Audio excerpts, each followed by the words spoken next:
All right, a rant about failure. I don't like failing.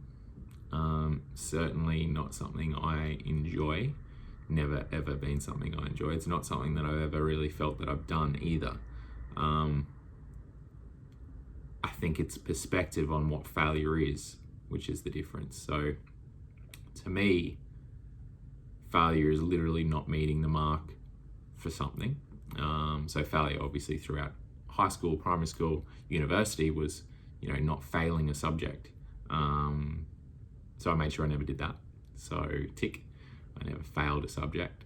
But I never saw myself going, oh, I want a HD and I only got a D, so now I failed. Where I see a lot of students that have that mindset and are stressing themselves out so terribly because of that mindset around thinking that not getting a HD means they're not going to be successful and they're going to fail. Very honestly, you're wrong.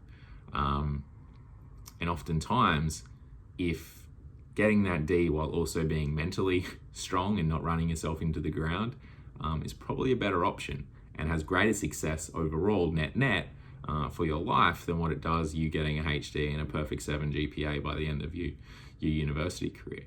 And it's probably going to help you with your job too, because now you're more a stress-free human. You're able to deal with things. You're not running yourself into the ground and being sick. So failure has different shapes and forms depending on who you're talking to and what you personally believe. I think in business, like, you are destined to fail. Most businesses will fail. I think there's like crazy statistics around like 50% of businesses fail within 3 years or something, and 20% or 30% fail in the first year. I forget what the stats are. Something outrageous around small businesses failing, right? In dietetics, I'd probably say it's higher, without a shadow of a doubt. Just what I've seen over the course of my career and the people coming and going in the profession and the people that are starting businesses and then folding or getting into a clinic and then running themselves into the ground, and then they're not working in the clinic anymore and now they're quitting the profession, going back to the university or going to work at a coffee club. There is a lot of failure in dietetics, and in business, there are so many people now that are trying as a dietitian to go into private practice when they finish, because I want to work with people more long term. I don't want just the clinical hospital stuff. Oh, fuck, that sounds familiar. Well, it's because every single person who wants to work in private practice says that. And that's good, and I believe you to a point. It's definitely true. But there are so many other aspects of private practice that you're forgetting. And then when people come out and they want to start their own business, because they're like, oh yeah, I want to run my own hours and do that, they don't realize the failure that comes along with that. They think that every single person is going to care about dietetics as much as them. They think that all of these people are going to come running into their door because they have a contact, or they know some people who are going to come see them, or they've got to get a lead with a medical center where they can do a clinic and give off 40 to 50% of your billings. You're wrong, and it's setting yourself up for failure, especially as a new grad, especially coming straight out. But if you start running a business and you want to continue to run a business, you have to get used to micro failures. You have to get used to some ideas not working. You have to get used to the no. You got to get used to you going into a medical center and asking if they've got a dietitian. They say, no, they don't. And you go, hey, do you have a clinic room available? And they go, yes. And you go, hey, I'd love to be the dietitian for that. And they go, nah. You need to get used to that. You get used to feeling that, getting hit with that, and then to go again and again and again and again and again and again and again. It's the same with clients. You're seeing them and you're seeing them maybe for a Medicare bulk bill. You try to get them into a private client and think, no, I'll wait till next year for my next plan review. No, I'll wait till next year for my next plan review. Consistent.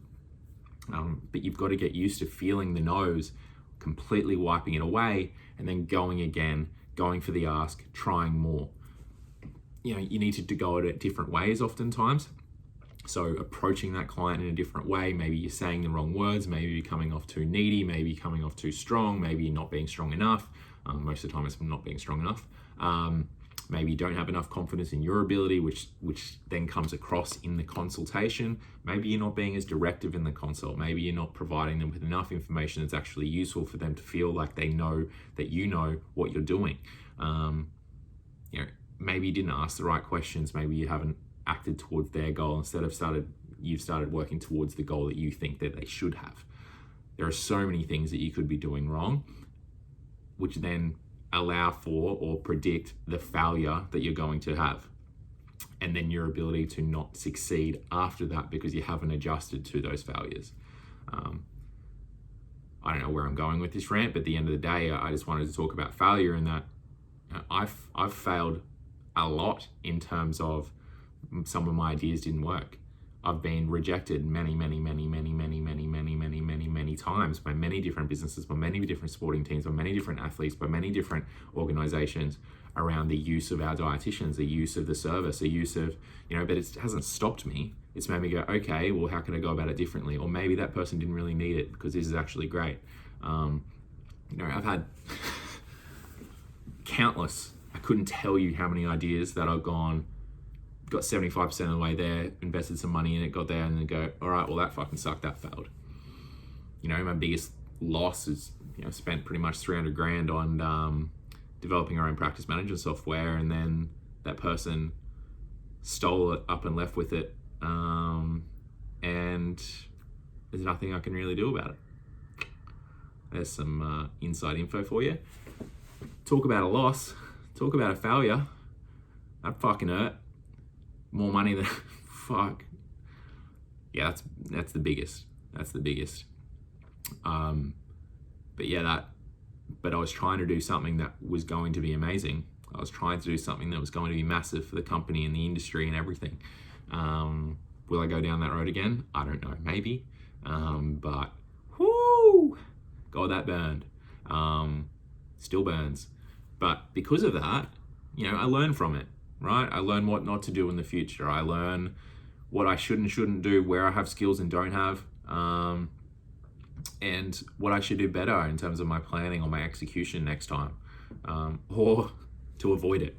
But there's been many things like that. I've developed different food products and going, oh yeah, nah, too hard basket. Do this, oh nah, too hard right now. But then they get tabled. For maybe in the future. Maybe I'll go down it again because I've learned some things from it and now I know how to go it a different way next time. But then other times I'm like, nah, well, I tried that. That sucked. That's not going to work. Even though it's a great idea, the public doesn't have a use for it. They don't care about it as much as I do. So fuck that off.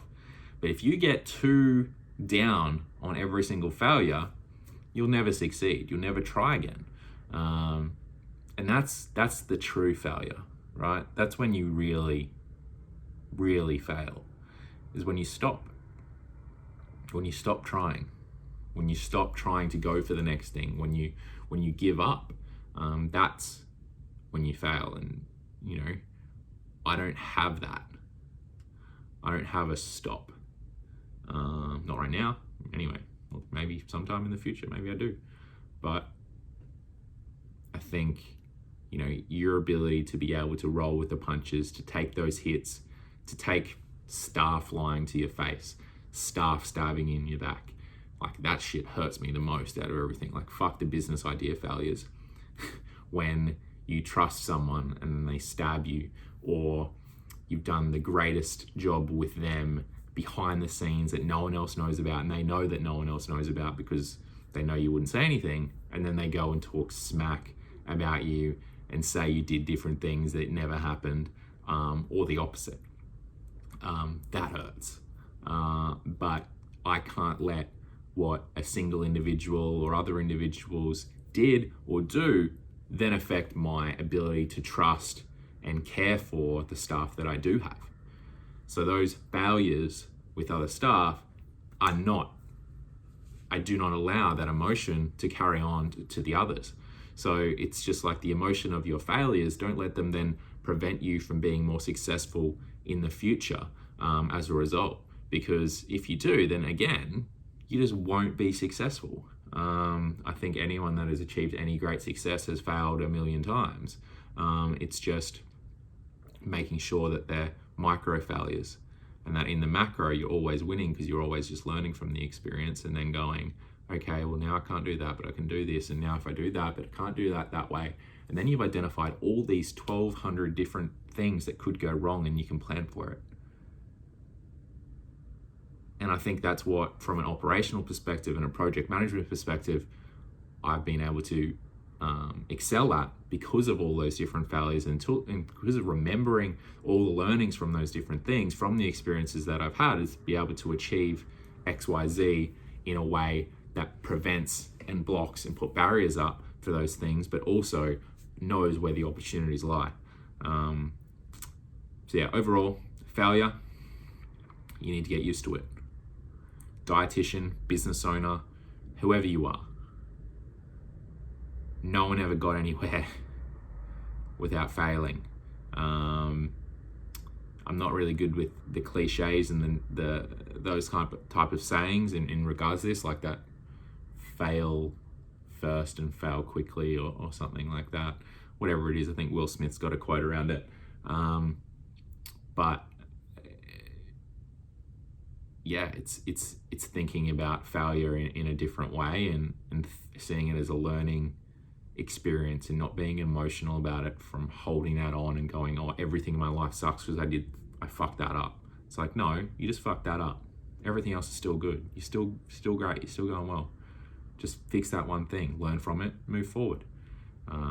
So I think the ability to really compartmentalize that failure, learn from what you can, shut out, those emotions, feel them, but then go, okay, that's done, move forward. And then you're able to really succeed in business, career, life. Rant over.